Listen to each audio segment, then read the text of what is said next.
because if they challenged me, I began to see the extent of my own anxiety, that I couldn't deal with them. And then I began to see it then, let's say, with my husband at the time. And I began to notice how controlled I was and how I was controlling everybody because I wanted peace for peace sake. So that was a huge exploration. Yes. To begin to...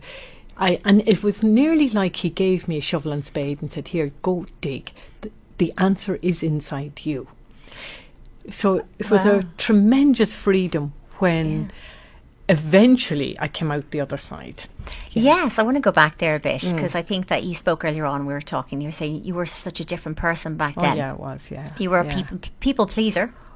And you would have been very anxious and struggled a lot with, and you would have had your own anxieties, and you were a totally different person back then. I was a total ball of anxiety. Right. Like, I was that mother that needed to be at the school gate 10 minutes before they came out to guarantee they didn't pass or they didn't get out before me, because I was so anxious that maybe they were going to be abducted or something like that. I mean, you have no idea the degree to which if I were late, I would be in a panic rather than trusting they'll wait there. Other mothers were capable of sitting there, or they could be someplace else, or they could be running in. Kids were there, not me. No, I was absolutely petrified that something would happen to them.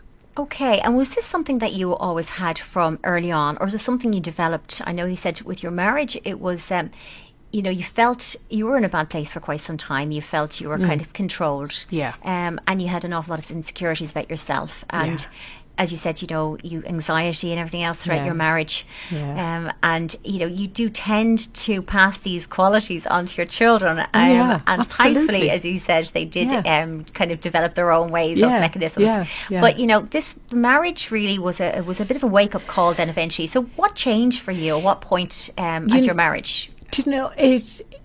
I suppose it changed when, you see, before we had children and I was working, I had my own income, right, and he had his own income to a degree. So it was a little bit of freedom there, and there was a bit of respect still there. But then, independence then. And there was a bit of little independence. Now, where the problem started were when the children were born, because then you had two different programs, I'll call it, on how to rear the kids or what to do. Absolutely.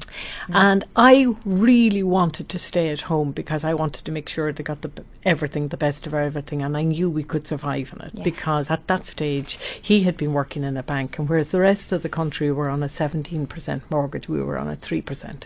So do you know what I mean? It was possible. Yes. But I went back to university because he was very anxious that I would be dependent. So I went back to university, studied.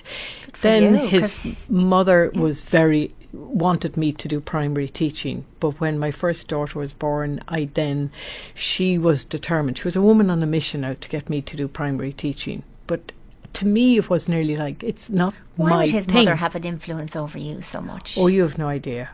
Oh, sweetness and light. Really? Okay. I swear. She was the most powerful authoritarian woman, and nobody would stand up to her. Wow. So I was mincemeat at that particular time. But I will be forever grateful to her. And I'll tell you why. She pushed me to the limit with my back to the wall to a point where I had to say, enough is enough. That's it. Wow. Enough is enough. Wow.